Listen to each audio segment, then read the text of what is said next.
Klan Sugikuni dikenal sebagai salah satu keluarga legendaris dalam dunia Demon Slayer.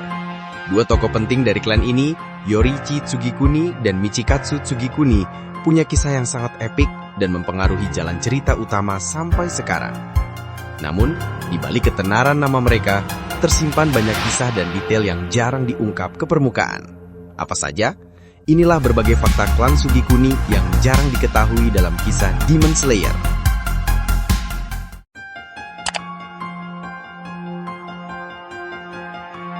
Klan Sugikuni dikenal luas di masanya sebagai keluarga yang memiliki hubungan erat dengan seni bela diri, khususnya dalam penggunaan pedang. Dari generasi ke generasi, mereka mewariskan teknik bertarung yang sangat mumpuni, menjadikan nama Sugikuni disegani di kalangan para pendekar.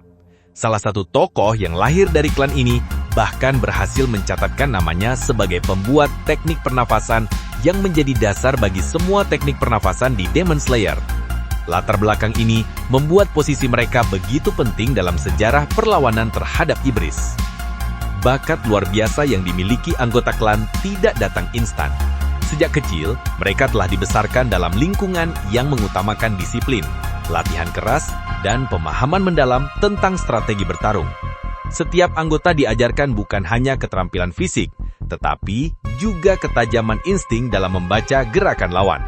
Kemampuan ini menjadikan mereka mampu bertahan hidup, bahkan dalam situasi yang mematikan.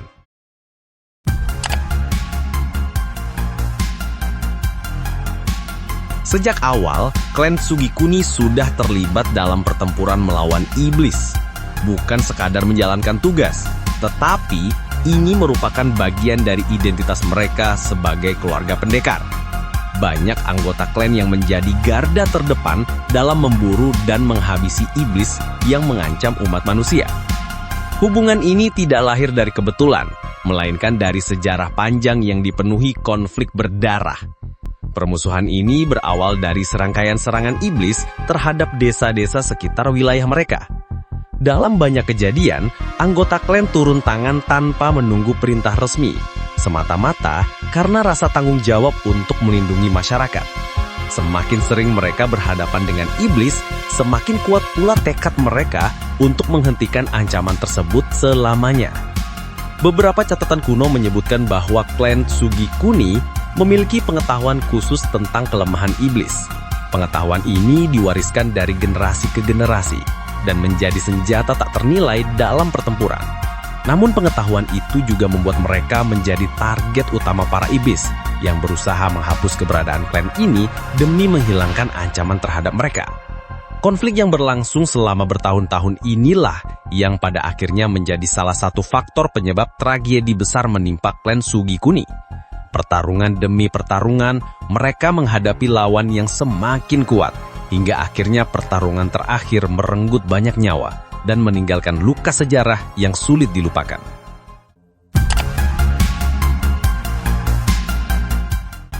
Dalam sejarah klan Sugikuni, ada kisah tentang dua saudara kembar yang memiliki peran penting namun memilih jalan yang sangat berbeda.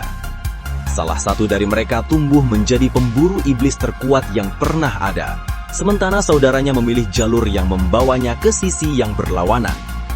Hubungan darah yang kuat ini justru menjadi sumber konflik mendalam, karena keduanya memiliki pandangan dan tujuan hidup yang bertolak belakang.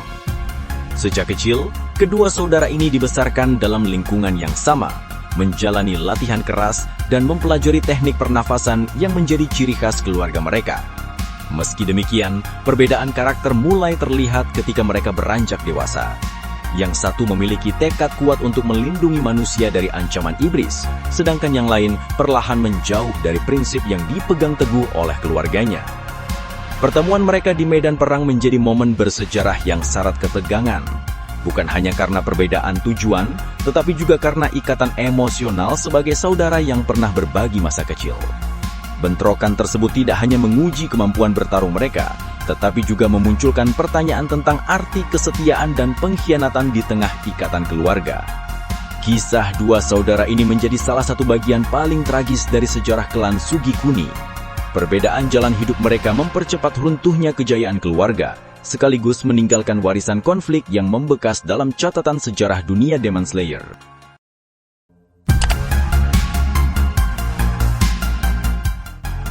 Salah satu peninggalan terbesar klan Sugikuni adalah teknik pernafasan matahari, sebuah jurus legendaris yang menjadi dasar bagi semua teknik pernafasan pemburu iblis lainnya. Teknik ini diciptakan oleh salah satu anggota klan yang dikenal sebagai pendekar paling berbakat pada masanya.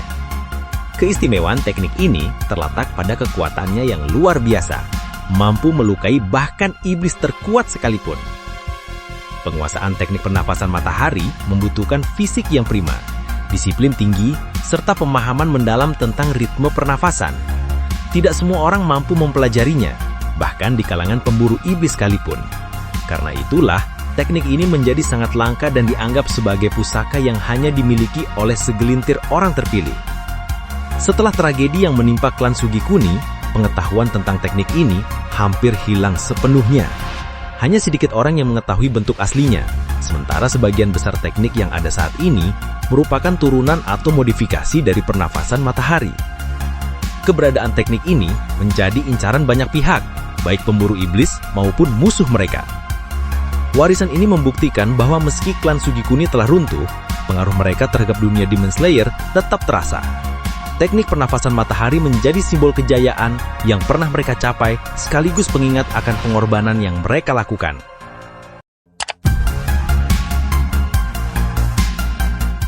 Tragedi yang menimpa klan Sugikuni mencapai puncaknya ketika mereka diserang oleh kekuatan iblis yang luar biasa besar.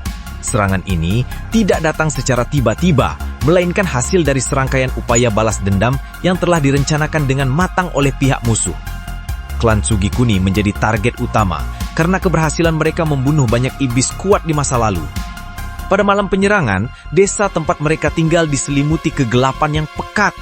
Para anggota klan yang tersebar di berbagai wilayah berusaha kembali untuk mempertahankan rumah mereka, namun banyak yang terlambat. Pertempuran berlangsung sengit dengan korban berjatuhan dari kedua belah pihak. Namun jumlah iblis yang menyerang terlalu banyak, membuat pertahanan klan perlahan runtuh. Salah satu momen paling memilukan adalah ketika beberapa anggota keluarga yang masih muda terjebak tanpa jalan keluar. Mereka mencoba bertahan dengan segala kemampuan, namun pada akhirnya tumbang di tangan musuh. Sisa-sisa pasukan yang selamat terpaksa melarikan diri meninggalkan tanah leluhur mereka yang hancur. Serangan ini menjadi akhir dari keberadaan klan Sugikuni sebagai keluarga besar. Meski beberapa keturunan masih hidup, mereka tidak lagi memiliki kekuatan dan pengaruh seperti sebelumnya. Tragedi ini meninggalkan luka mendalam dan menjadi peringatan bagi generasi berikutnya tentang harga yang harus dibayar dalam perang melawan iblis.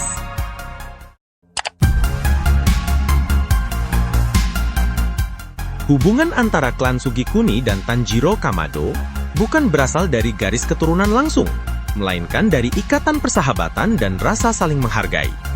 Yorichi Sugikuni adalah sosok legendaris dalam sejarah pemburu iblis yang pernah bertemu dengan leluhur Tanjiro, yaitu Sumiyoshi.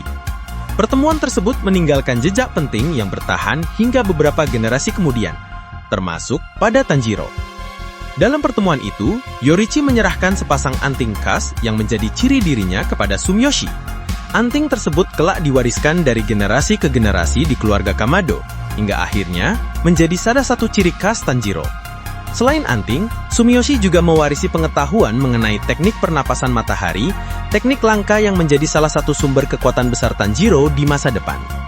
Walaupun tidak memiliki hubungan darah, kedekatan Yorichi dengan leluhur Tanjiro menciptakan ikatan sejarah yang mendalam. Warisan berupa anting dan teknik bertarung tersebut bukan hanya simbol persahabatan, tetapi juga bukti kepercayaan yang diberikan Yorichi kepada keluarga Kamado. Hal ini menjelaskan mengapa Tanjiro membawa pengaruh kuat dari ajaran Yorichi dalam perjalanan hidupnya. Dengan demikian, hubungan Yorichi dan Tanjiro bisa disebut sebagai hubungan spiritual dan historis, bukan hubungan keluarga. Peran Yorichi dalam membentuk jalur kekuatan yang dimiliki Tanjiro membuat koneksi keduanya menjadi salah satu aspek menarik dalam kisah Demon Slayer.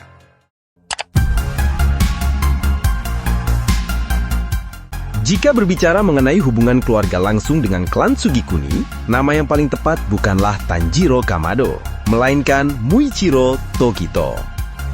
Muichiro merupakan keturunan dari Michikatsu Sugikuni, saudara kembar Yorichi. Hubungan ini terungkap dalam cerita ketika latar belakang keluarga Sugikuni mulai dibahas lebih dalam, menunjukkan bahwa garis keturunan mereka masih bertahan meski tragedi besar telah menghantam klan tersebut. Michikatsu, yang kemudian dikenal sebagai iblis Kokushibo, semasa hidupnya sebagai manusia pernah menikah dan memiliki anak. Meskipun pada akhirnya ia meninggalkan istri dan anaknya demi mengejar kekuatan, keturunannya tetap bertahan dan terus berkembang dari generasi ke generasi. Jalur keturunan inilah yang pada akhirnya mengarah kepada kelahiran Muichiro Tokito, salah satu Hashira termuda yang dikenal dengan kemampuan pedangnya yang luar biasa. Pengungkapan hubungan ini muncul dalam bab 165 Demon Slayer ketika Kokushibo secara langsung mengakui bahwa Muichiro adalah bagian dari garis keturunannya. Momen tersebut menjadi salah satu titik penting dalam cerita karena mempertemukan leluhur dan keturunan dalam situasi yang dipenuhi ketegangan dan pertarungan mematikan. Fakta bahwa Muichiro berasal dari garis darat Sugikuni menambahkan kedalaman pada karakternya. Warisan keterampilan dan bakat yang mengalir dalam darahnya menjadi bagian dari alasan mengapa ia mampu menguasai teknik pernapasan dengan cepat dan efektif, meskipun ia sendiri awalnya tidak menyadari sepenuhnya asal-usul keluarganya.